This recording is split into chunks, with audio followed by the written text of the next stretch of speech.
Hola colegas, en el día de hoy hablaremos acerca de la ecoestructura normal del páncreas y sus patologías. El páncreas es un órgano retroperitoneal, no encapsulado. Se divide en cabeza, cuerpo, cola y proceso uncinado. Por su tamaño, localización y ecogenicidad, el páncreas es uno de los órganos abdominales más difíciles de explorar ecográficamente. Por esta razón, se emplean referencias anatómicas vasculares adyacentes para ayudarnos en su localización. Es preciso un ayuno previo de al menos 8 horas para evitar la presencia de gas abdominal. El paciente estará en decúbito supino, con el respaldo algo elevado. Con el transductor convexo en epigastrio realizaremos cortes transversales, longitudinales y oblicuos. Con la sonda en disposición transversal a nivel de epigastrio conseguimos un corte longitudinal del páncreas. Ventralmente nos encontramos con el lóbulo hepático izquierdo haciendo de ventana acústica. Dorsalmente se sitúan la confluencia esplenoportal, la vena esplénica, la arteria mesentérica superior y la aorta, entre las que discurre la vena renal izquierda que desemboca en la cava. Con la sonda en disposición longitudinal a nivel de epigastrio conseguimos un corte transversal del páncreas. Ventralmente nos encontramos con el lóbulo hepático izquierdo y el estómago con contenido líquido. Dorsalmente se sitúa la arteria mesentérica superior y la aorta, entre las que discurre la vena renal izquierda.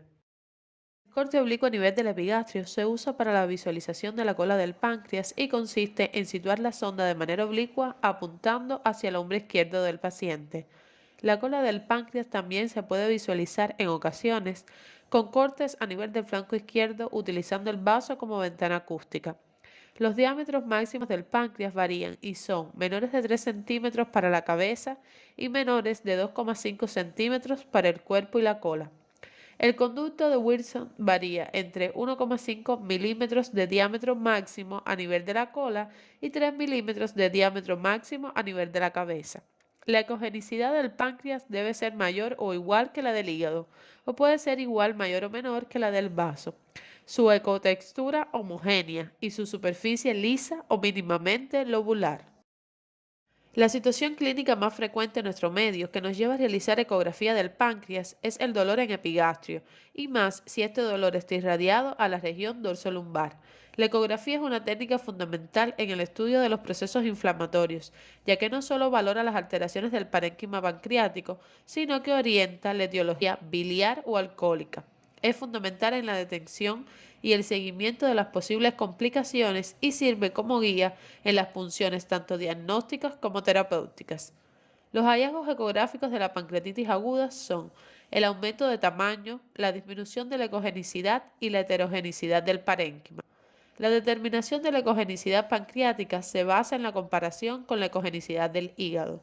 La alteración del tamaño y ecogenicidad del páncreas suelen ser sutiles y el diagnóstico de pancreatitis suele basarse en la visualización de cúmulos de líquidos peripancreáticos en un paciente con historia clínica compatible. Con un abordaje anterior sucifoideo, la ecografía puede visualizar colecciones líquidas alrededor del cuerpo del páncreas en muchos pacientes. El líquido puede acumularse en un mando anterior, superior e inferior al páncreas. También puede disecar a lo largo del eje esplenoportal y la vena mesentérica superior, produciendo el llamado manguito perivascular. Empleando un abordaje lateral izquierdo y el vaso como ventana, la ecografía puede identificar líquido en el espacio pararrenal anterior izquierdo, el espacio perirrenal izquierdo y el plano interfacial. Colecciones similares pueden verse con un abordaje lateral derecho empleando el hígado como ventana. La identificación de colecciones líquidas alrededor de los riñones y el duodeno es extremadamente útil cuando la visualización del páncreas es limitada o el páncreas aparece normal. Por lo tanto, estas áreas deben explorarse cuidadosamente siempre que haya sospecha de pancreatitis. Hay varias complicaciones que pueden ocurrir en la pancreatitis aguda, entre ellas estenosis biliares, trombosis de las venas esplénica o porta, pseudoaneurismas de la arteria esplénica, abscesos, necrosis pancreática y una de las más frecuentes, la formación de pseudoquistes. Los pseudoquistes son colecciones líquidas encapsuladas por una cápsula fibrosa en lugar de células epiteliales verdaderas. Pueden formarse prácticamente en cualquier sitio, pero la mayoría se localizan dentro o cerca del páncreas. Su aspecto ecográfico se distingue del de otras colecciones líquidas de pacientes con pancreatitis, en que tienen márgenes lisos bien definidos y están loculados. Su contenido suele ser anecogénico, pero la presencia de detritus puede producir ecos internos débiles. La hemorragia y la infección también pueden producir ecos internos complejos dentro de un pseudoquiste. El signo ecográfico clásico de pancreatitis crónicas son las calcificaciones pancreáticas. Estas suelen ser múltiples focos hiperecogénicos puntiformes en el páncreas. La sombra acústica puede estar o no estar presente, dependiendo del tamaño y extensión de la calcificación. La dilatación del conducto pancreático es otro signo de pancreatitis crónica. En muchos casos, estenosis cortas asociadas pueden producir áreas alternantes de estenosis y dilatación, denominadas lagos en cadena. La tortuosidad del conducto pancreático también es típica en pacientes con pancreatitis crónica. Sin embargo, ambos patrones pueden verse en pacientes con obstrucción ductal debido a cáncer pancreáticos. Por lo tanto, un conducto pancreático tortuoso o en cuentas de collar no debe considerarse un signo patognomónico de pancreatitis crónica. El carcinoma pancreático es un adenocarcinoma originado en el epitelio ductal y constituye más del 90% de todos los tumores pancreáticos. Ecográficamente, la gran mayoría de cánceres pancreáticos son masas hipocogénicas en relación al parénquima pancreático adyacente. Pueden distorsionar o no distorsionar el contorno del páncreas, dependiendo de su tamaño y localización. La obstrucción del colédoco es frecuente. Generalmente el colédoco dilatado puede ser seguido distalmente y muestra un cambio brusco de calibre a la altura de la masa pancreática.